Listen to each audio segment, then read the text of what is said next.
শুকনো চালের গুঁড়ো দিয়ে তৈরি করুন দুধ চিতই পিঠা। এর মধ্যে বেকিং পাউডার, বেকিং সোডা বা ময়দা কিছুই ব্যবহার করিনি। তবে চলুন এই দুধ চিতই পিঠাকে তৈরি করে নিই। দেখতে চাইলে প্লিজ ভিডিওটা স্কিপ না করে পুরোটা দেখবেন।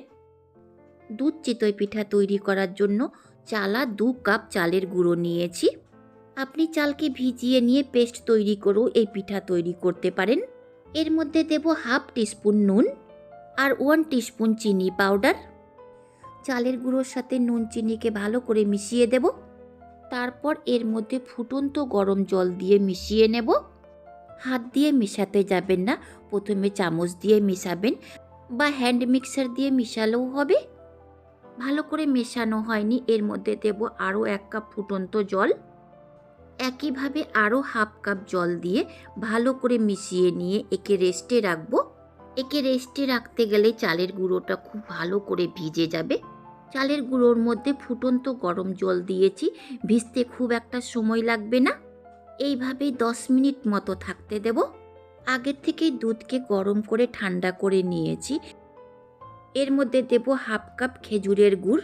গরম দুধে খেজুরের গুড় দিবেন না, দুধ কেটে যেতে পারে। তাই দুধকে ফুটিয়ে নিয়ে ঠান্ডা করে নেবার পর গুড় দিবেন। এতে দুধটা কেটে যাবার কোনো সম্ভাবনা থাকবে না। তারপর এইভাবে নেড়েচেড়ে দুধের সাথে গুড়কে ভালো করে মিশিয়ে নিতে হবে। গুড় যখন মেল্ট হতে লাগবে সেই সময় ওভেনকে অন করে দিতে হবে। গুড় পুরোপুরি মেল্ট হয়ে গেলে দুধের কালার চেঞ্জ হয়ে যাবে, সেই সময় দিতে হবে ফাটিয়ে নেওয়া 2টো এলাচ। এক নাগাড়ে নেড়ে চেড়ে দুধের মধ্যে বলক ওঠা পর্যন্ত রান্না করে নিয়েছি। ফ্লেমটা লোতেই আছে।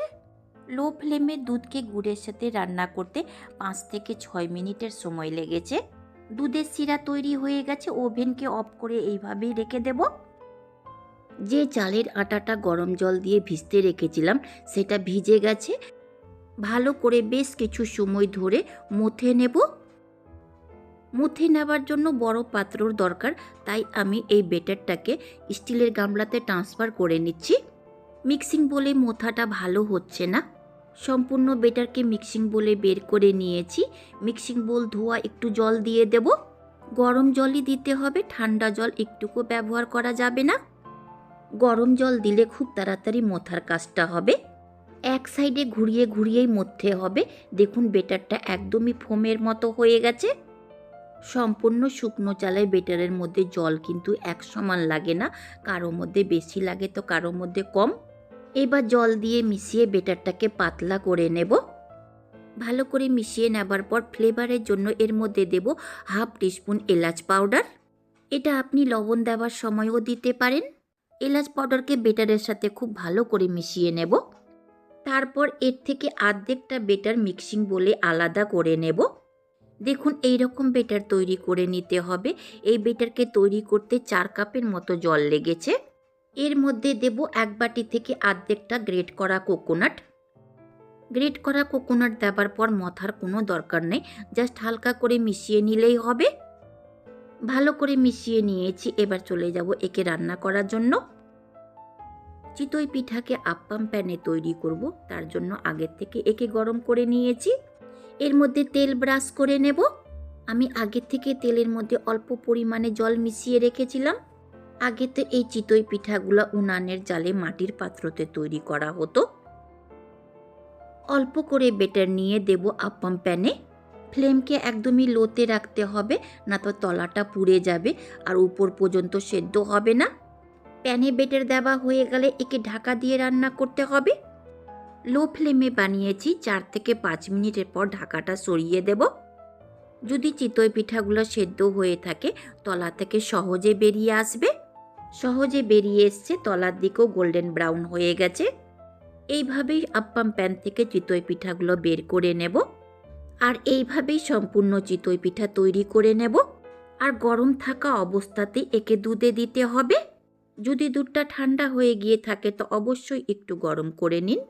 আর একটা একটা করে চিতই পিঠাগুলোকে দুধের মধ্যে সাজিয়ে দিতে হবে। আর একে ঘন্টাখানিক রেস্টে রাখবো।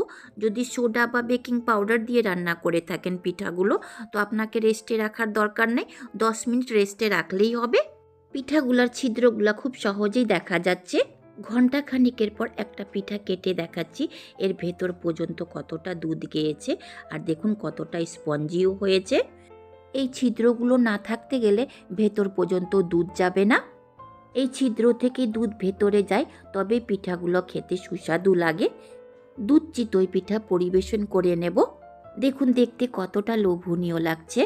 দুধ চিতই পিঠাকে একটু গার্নিশিং করে দিব কেটে নেওয়া কাজু, বাদাম, পেস্তা দিয়ে। আমি শুধু দেখতে ভালো লাগার জন্য দিচ্ছি, এমনিতে এই পিঠাতে কোনো রকমের ড্রাই ফ্রুট ব্যবহার করা হয় না, শুধু গ্রেটেড কোকোনাট ছাড়া। এই পিঠা যদি ভালো লেগে থাকে লাইক, শেয়ার, সাবস্ক্রাইব করবেন। শেষ পর্যন্ত দেখার জন্য অনেক অনেক ধন্যবাদ।